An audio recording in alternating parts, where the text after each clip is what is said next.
So I thought I would make this video in sequence to my dislike for this whole Stop Kony campaign. The reason why that I'm against it is because, well, I think it's a bunch of bullshit. Now, I am 100% Ugandan. Both of my parents were born and raised in Uganda, and I tend to visit there from time to time. Last time I went was in the summer of 2010. Now, when I went there, we had problems with the Al-Qaeda terrorist group, not the LRA terrorist group, which is the army group that Kony is the leader of. So, last night I just see that this is like a trending topic on Twitter, and like this video has like millions and millions of views, and it's about Uganda and Kony. So I asked my mom, and my mom laughs and goes, "He died like 5 years ago." And I asked my dad, and he's laughing about it, and he goes, "Why are we talking about this?" And the reason why is because Kony's army group formed 22 years ago, when my parents still lived in Uganda. And they did their worst over 10 years ago, and they haven't struck again in 6 years. So, why is this video being put out now?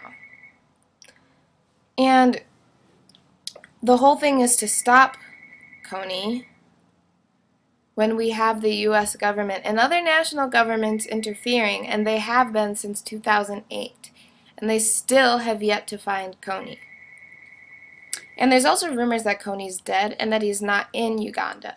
So if we have military groups looking for Kony in Uganda, but he's not in Uganda, what are we doing? And the video, which was great editing and like the quality and everything, like I was like, wow, this is very like high tech.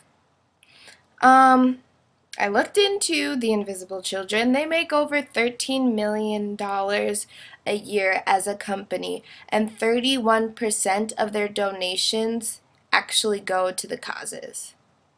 And the donations that InvisibleChildren would send would have to go to the Ugandan military to help fight off Kony. But if Kony is not in Uganda, the Ugandan military can't cross into other territories. So what would they do? And I always talk to my brother, who's never left Uganda, and my grandmother, one of my grandmothers, both of them still live in Uganda as well. And every single time that I have been there, and I usually stay there for months at a time, not once do they ever mention Kony. So why are they making it seem like Uganda is one big hellhole because of Kony? Because it's not. So this video isn't really giving you the correct information. So before you go out and you're like, "Stop Kony 2012," and change your Facebook profile picture and make all these tweets about Kony, you should probably educate yourself.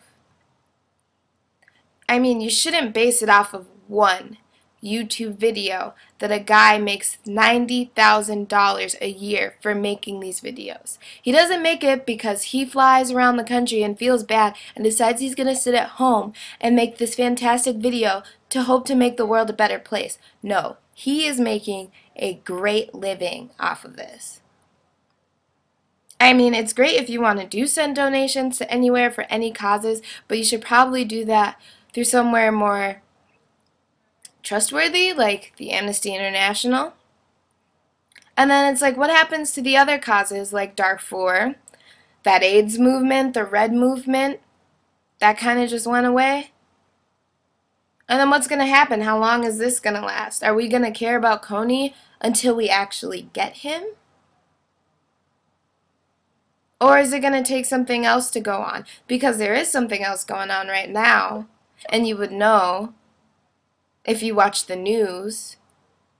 I mean, I'm not judging you if you don't watch the news, but I mean, you wouldn't know unless you really watch the news, or someone who watches the news tells you, which is Syria. And what's going on in Syria is way more extreme than what's going on, or what has went on, excuse me, when Kony was striking. So I just really want people to educate themselves. Like, I think it's great to become aware of things, but this is something that's being blown out of proportion. And the people who are doing it and who started it are making a lot of money off of this, and a lot of money off of us. So yeah, just like educate yourself. Woo, but go Africa. I mean, I love Uganda. It's a beautiful place. If you want to go visit it, it's fun. But go for the right reasons. Thank you.